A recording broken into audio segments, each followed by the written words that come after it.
طالبہ و طالبات، آپ کو میدان کربلا میں گرمی کی شدت کا مرکزی خیال بھی آ سکتا ہے، تو اس میں مرکزی خیال کو دیکھتے ہیں۔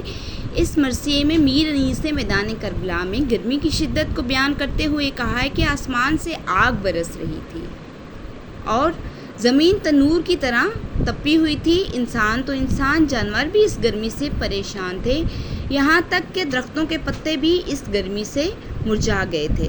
غرض میر انیس نے مبالغہ آرائی کی حد تک گرمی کی شدت کو بیان کیا ہے۔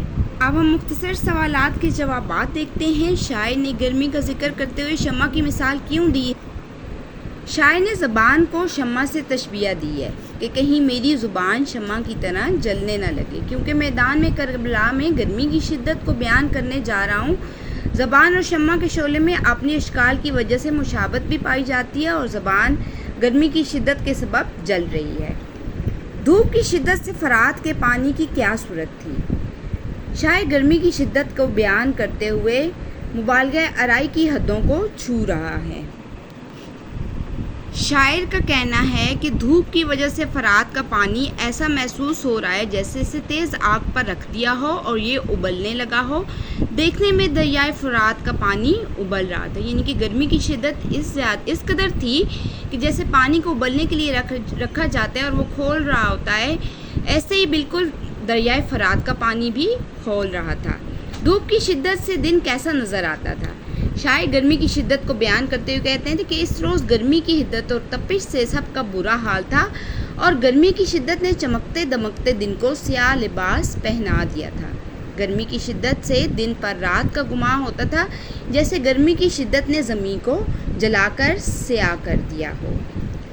مردم 7 پردوں کے اندر کس حال میں تھے؟ مردم 7 پردوں میں عرق میں تر تھے۔ مردم کہتے ہیں انسان کو، یعنی آنکھوں کی پتلیاں گرمی کی شدت کی وجہ سے پسینے میں بھیگی ہوئی تھی اور نظریں پلکوں سے باہر نہیں نکلتی تھی۔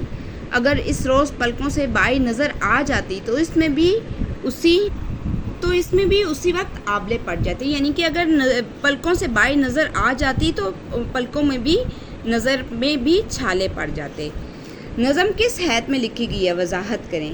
حیت کے اعتبار سے یہ نظم مسدس ہے، جس میں 6 مصرعے ہوتے ہیں۔ پہلے 4 مصرعوں کا ایک ہی قافیہ اور ردیف ہوتا ہے، مگر 5ویں اور 6ٹھے مصرعے کے الگ الگ قافیہ اور ردیف ہوتے ہیں۔ تو جو 6 مصرعوں پر مشتمل ہوتی ہے اس نظم کو وہ مسدس، حیت کے اعتبار سے یہ مسدس ہوتی ہے، اور جو 5 مصرعوں پر ہوتی ہے وہ مخمس ہوتی ہے۔ اور جو مسدس حیت میں ہوتی ہے اس کے پہلے 4 مصرعے جو ہوتے ہیں وہ ہم قافیہ اور ہم ردیف ہوتے ہیں، لیکن 5واں اور 6ٹھا مصرعہ جو ہوتا ہے اس کے دونوں قافیہ اور ردیف جو ہیں وہ الگ الگ ہوتے ہیں۔ پانی تھا آگ گرمی روزے حساب تھی، مائی جو سیخ موج تک آئی کباب تھی۔ اس شعر میں شاعر نے گرمی کی شدت کے احساس کو کس طرح سے بیان کیا ہے؟ شاعر کہتے ہیں کہ اس دن یوں معلوم ہوتا تھا کہ جیسے پانی پانی نہ ہو بلکہ آگ ہو۔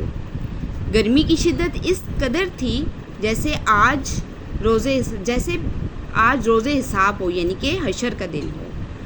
شاعر اس دن کی گرمی کی شدت کو بیان کرتے ہوئے کہتے ہیں کہ اس دن پانی کی ایک لہر جب موج تک آئی تھی تو وہ اس قدر گرم تھی کہ محسوس ہوتا تھا وہ گرمی کی شدت اور تپش سے کباب ہو جاتی، یعنی کہ جو موج تھی، ماہی تھی جو وہ بھی موج تک آتی، ماہی مچھلی کو کہتے ہیں، وہ بھی اگر آتی لہر کے ساتھ موج تک آتی تو وہ بھی گرمی کی شدت سے کباب بن جاتی۔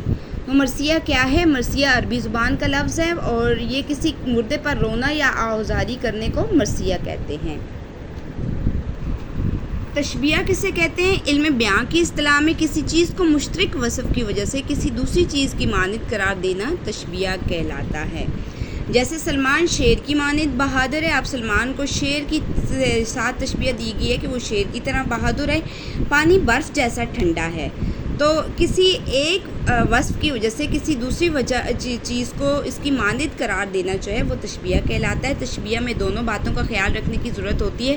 جب ایک چیز کو دوسری چیز سے تشبیہ دی جاتی ہے تو دونوں میں مشترک وصف کا ہونا ضروری ہے، جبکہ دوسرا یہ کہ جس چیز سے تشبیہ دی جاتی ہے اس میں بھی یہ خوبی اور وصف زیادہ اور ذاتی ہوں، یعنی کہ ذاتی ہوں اور اس میں بھی یہ خوبی ہو جس چیز سے تشبیہ دی جائے۔